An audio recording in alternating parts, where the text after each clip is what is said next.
Telugu Desam party అధినేత పెద్దలు శ్రీ చంద్రబాబు నాయుడు గారికి, వేదికను అలంకరించిన జనసేన పార్టీ అధ్యక్షులు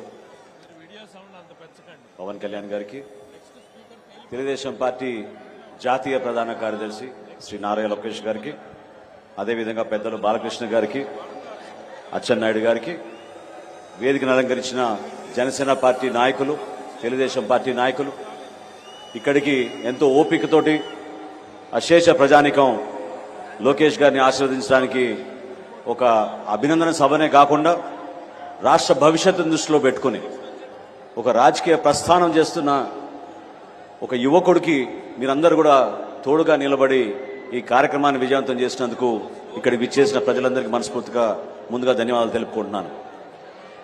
ఇటువంటి సందర్భం చాలా సంవత్సరాల నుంచి రాష్ట్రంలో ఎదుర్కొన్న దాష్టికాలు, విపరీతమైన దౌర్జన్యాల్ని చూస్తూ ప్రజలందరూ కూడా కోరుకున్న విషయం. జనసేన పార్టీ, తెలుగుదేశం పార్టీ కలిస్తే రాబోయే ఎన్నికల్లో ఖచ్చితంగా ఒక అద్భుతమైన పరిపాలన, ఒక మంచి ప్రభుత్వం వస్తుందనే భావనతోటి అనేక మంది ప్రతి సందర్భాల్లో కూడా ఎదురు చూస్తూనే ఉన్నారు. ఈరోజు ఇటువంటి సభలో ఇరు పార్టీల అధ్యక్షులు, మా నాయకులు, ఇంతమంది కార్యకర్తలు ఈ విధంగా హాజరవడం అంటే దీని వెనక చాలా మంది కృషి చేశారు. వారందరికీ మనస్ఫూర్తిగా నేను అభినందనలు తెలుపుతున్నాను. ఎందుకంటే అనేక అవమానాలకు గురయ్యాం, అనుమానాలకు గురయ్యాం, రకరకాలుగా వేధింపులు, కేసులు, ఎక్కడ చూసినా కూడా పార్టీ నాయకత్వం ఎదగకూడదని అన్ని స్థానాల్లో కూడా ఇబ్బంది పెట్టడానికి ఒక ప్రయత్నం చేస్తూనే వచ్చారు. చంద్రబాబు నాయుడు గారి సుదీర్ఘ రాజకీయ ప్రస్థానం, ఆయనకున్న అనుభవంతో తెలుగుదేశం పార్టీని ఆయన ఎంతో సమర్థవంతంగా నడుపుకుంటూ ముందుకు వచ్చారు. అదేవిధంగా పవన్ కళ్యాణ్ గారి నిజాయితీ, రాజకీయాల్లో ఆయన చేస్తున్న ప్రస్థానం మన రాష్ట్రం కోసం, మన రాష్ట్ర భవిష్యత్తు కోసం, ఆ కోణంతో చూస్తే మనందరికీ ఒక మంచి ప్రభుత్వం రావాలి, రాష్ట్ర భవిష్యత్తు మారాలనే ఒక బలమైన వర్తమాన రాజకీయాల్లో ఎవరు ఊహించని విధంగా పవన్ కళ్యాణ్ గారు అడుగులు వేసుకుంటూ ముందుకొచ్చారు.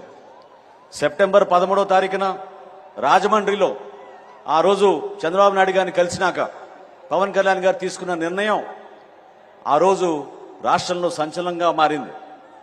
అనేక ప్రాంతాల నుంచి ప్రజలందరూ కూడా హర్షించడమే కాకుండా కష్టకాలంలో రెండు పార్టీలు కలిసినప్పుడు అక్కడ ఎదుర్కోవాల్సిన సమస్యలను కూడా అధిగమించుకుంటూ ఇంత దూరం మన ప్రస్థానం చేయగలిగాం.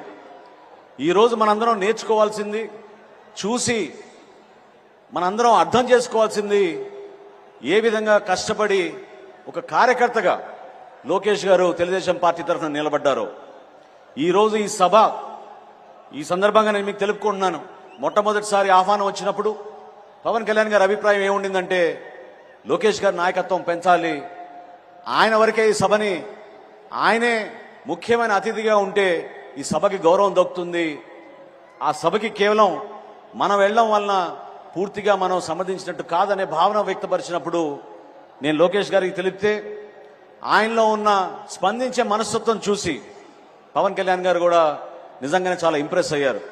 లోకేష్ గారు అన్న మాట ఏంటంటే, నా పాదయాత్ర ముగింపు సందర్భంగా చేస్తున్న సభ కాదు ఇది, జనసేన పార్టీ, తెలుగుదేశం పార్టీ కలిసి మొట్టమొదటిసారి ఒక అద్భుతమైన విజయం సాధించే విధంగా ఒక చక్కటి సభను ఏర్పాటు చేసుకున్నప్పుడు దానికి ఖచ్చితంగా పవన్ కళ్యాణ్ గారు రావాలి, అవసరమైతే నేను అడుగు వెనకేస్తా తప్ప పవన్ కళ్యాణ్ గారిని ముందుని నడిపించే విధంగా మన అందరం కూడా ముందుకెళ్దామని చెప్పి ఆ రోజు ఆయన తీసుకున్న నిర్ణయాన్ని నేను మనస్ఫూర్తిగా అభినందిస్తున్నాను. రాబోయే రోజుల్లో కూడా ఈ అవినీతి ప్రభుత్వం ఏ విధంగా యువతకు నిరాశ కలిగించిందో, ఏ విధంగా యువతకును అంధకారాలు నెట్టిందో మీ అందరికీ తెలుసు. ఇక్కడి నుంచి కొంత దూరంలోనే రణస్థలంలో జనవరి మాసంలో జనసేన పార్టీ తరఫున మేము యువశక్తి కార్యక్రమం ఏర్పాటు చేశాం. ఆ రోజు యువతలో ఉన్న ఆందోళన, ఎందుకు మేము వలసలకు పోవాలి మా ఉద్యోగాల కోసం, ఎందుకు దూర ప్రాంతాలకి మేము మా గ్రామాలు వదిలేసి, మా తల్లిదండ్రులను వదిలేసి మేము ఇంత కష్టాలు పడాలనేది పదే పదే చెప్పుకుంటూ వచ్చినప్పుడు చాలా ఆశ్చర్యం కలిగించింది, ఇబ్బంది కలిగించింది. ప్రభుత్వాలు వచ్చినప్పుడు పార్టీలు కేవలం ఇక్కడున్న వనరులు దోచుకుంటున్నారు, లేదా ప్రత్యేకంగా ఇక్కడ ఏర్పాటు చేయాల్సిన ఉపాధి అవకాశాల గురించి మర్చిపోయి ఈ ప్రభుత్వం ప్రత్యేకంగా అసలు ఏమాత్రం కూడా శ్రద్ధ వహించలేదు. విశాఖపట్నంలో ఐటీ సెట్స్ గురించి, అదేవిధంగా అక్కడ ఐటీ ఇండస్ట్రీ తీసుకురావాలని గత ప్రభుత్వంలో చంద్రబాబు నాయుడు గారు, లోకేష్ గారు ఆ రోజున ఏ విధంగా కష్టపడి పనిచేశారో ఈ రోజు విశాఖపట్నం ఏమైపోయిందో మీరందరూ చూస్తూనే ఉన్నారు. స్కిల్ డెవలప్మెంట్ విషయంలో పొరుగు రాష్ట్రం ఒరిస్సా సింగపూర్ యూనివర్సిటీ తోటి భాగస్వాములై ఒక అద్భుతమైన ఒక వరల్డ్ స్కిల్ యూనివర్సిటీ ఏర్పాటు చేయాలని ఒరిస్సా భువనేశ్వర్లో వాళ్ళు నిర్ణయిస్తే మన ముఖ్యమంత్రి 5 సంవత్సరాల నుంచి కథలు చెప్పుకుంటూ తిరుపతిలో 50 ఎకరాలతో స్కిల్ యూనివర్సిటీ ఏర్పాటు చేస్తున్నామని కేవలం ప్రకటనలకే పరిమితం అయ్యారు తప్ప మన యువత కోసం ఎక్కడ కూడా ఆలోచించలేదు. దయచేసి మీరందరూ కూడా ఇంతమంది వచ్చారు ఈ రోజు ఈ సభకి, ఈ రాష్ట్ర ప్రజలు కూడా ఈ సభని ఖచ్చితంగా టీవీలో చూస్తున్నారు. ఒక్కసారి మీరు ఆలోచించండి, మన భవిష్యత్ ఏమైపోతుంది, ఏ విధంగా ఒక నిర్ణయం వలన, ఇటువంటి ముఖ్యమంత్రి వలన, జగన్మోహన్ రెడ్డి వారి ప్రభుత్వం వలన ఎంత నష్టం కలిగింది మన రాష్ట్రానికి, ఎన్ని అద్భుతమైన అవకాశాలు మనం పోగొట్టుకున్నామో దాన్ని మీరు గుర్తుపెట్టుకోండి. ఒక్కసారి మీరు ఆలోచించాల్సింది ఆ ఒక్క ఛాన్స్ అని ఏ రోజైతే మీరు అందరూ స్పందించారో ఆ రోజున ఎంత పొరపాటు జరిగిపోయిందనేది మీరందరూ కూడా గుర్తుపెట్టుకోవాలి. రాష్ట్రాన్ని మనం అద్భుతంగా ముందుకు తీసుకెళ్లాలి. రాబోయే రోజుల్లో సంక్రాంతి లోపు తప్పకుండా ఇరు పార్టీలు కలిసి ఒక చక్కటి మేనిఫెస్టో తయారు చేసి ఏ విధంగా తెలుగుదేశం పార్టీ నుంచి సూపర్ 6 ఏర్పాటు చేశారో, గతంలోనే జనసేన పార్టీ నుంచి ఒక అద్భుతమైన ఆలోచనతోటి షణ్ముఖ వ్యూహం అని ఆ రోజు పవన్ కళ్యాణ్ గారు ఆవిష్కరించారో దాన్ని ప్రజల్లో తీసుకెళ్ళడానికి మన కార్యకర్తలు, నాయకులందరూ కూడా సిద్ధం అవ్వాలి.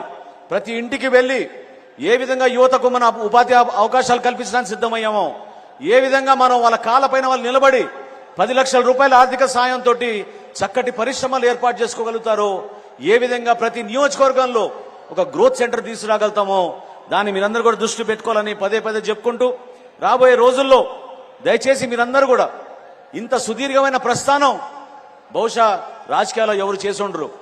చంద్రబాబు నాయుడు గారు పడిన కష్టాలు, ఆయన ఎదుర్కొన్న సమస్యలు, ఆయనకున్న అనుభవాన్ని పవన్ కళ్యాణ్ గారి ఈ కొత్త ఉత్తేజాన్ని, ఈ నాయకత్వాన్ని కూడా కలుపుకుని రాష్ట్రానికి మంచి రోజులు తీసుకురావాలి. ఖచ్చితంగా ఒక అద్భుతమైన ప్రభుత్వాన్ని మనం స్థాపించబోతున్నాం. రాష్ట్ర ప్రజలకి ఓ చక్కటి సంకేతం ఈ రోజు ఈ ఉభయ పార్టీలు కలిసి ఇంత అద్భుతమైన కార్యక్రమంలో మనం పాల్గొనడం ఒక గొప్ప కార్యక్రమంగా మనం భావించడమే కాకుండా మరొక్కసారి లోకేష్ గారిని ఆయన ఈ 3000 కిలోమీటర్ల పాదయాత్రలో 262 రోజులు ఆయన చేసిన ఈ ప్రస్థానంలో ఎన్నో లక్షల మంది కలిశారు. ఎంతో ఓపికగా ఆయన చేశారు. మీకొచ్చిన నాలెడ్జ్ని, విజ్డమ్ని ఖచ్చితంగా రాబోయే రోజుల్లో మన రాష్ట్రంలో మన ప్రజలకి అంకిత భావంతో మీరు పనిచేస్తారని, భవిష్యత్తులో జనసేన పార్టీ, తెలుగుదేశం పార్టీ కలిసి ఒక అద్భుతమైన ప్రభుత్వాన్ని ఏర్పాటు చేసి ప్రజలకి అంకిత భావంతో పనిచేస్తామని ఈ సందర్భంగా మరొకసారి మీ అందరికీ తెలుపుకుంటూ, జనసేన పార్టీ తరఫున ఏ విధంగా తెలుగుదేశం పార్టీకి అండగా నిలబడ్డామో రాబోయే రోజుల్లో కూడా అదే విధంగా మనందరం కలిసి పనిచేసుకుని ప్రతి నియోజకవర్గంలో, ప్రతి మండలంలో, ప్రతి జిల్లాలో కూడా మన నాయకత్వాన్ని మనం పెంచుకునే విధంగా, ఈ ప్రభుత్వాన్ని ఇంటికి పంపించే విధంగా మీరందరూ కూడా కృషి చేస్తారని కోరుకుంటూ, ఇంత చక్కటి అవకాశం కల్పించినందుకు ప్రతి ఒక్కరికి మనస్ఫూర్తిగా నేను అభినందిస్తూ, ఈ కలయిక రాష్ట్ర భవిష్యత్తుని దృష్టిలో పెట్టుకుని చేసిన కలయిక, దాన్ని మీరందరూ కూడా ఆశీర్వదిస్తారని, రాబోయే రోజుల్లో తెలుగుదేశం పార్టీ, జనసేన పార్టీ ఐక్యత ఖచ్చితంగా వర్ధిల్లాలని చెప్పి మనస్ఫూర్తిగా కోరుకుంటూ సెలవు తీసుకుంటున్నాను. ధన్యవాదాలు శ్రీ మనోహర్ గారు. ఇప్పుడు తెలుగుదేశం పార్టీ ఆంధ్ర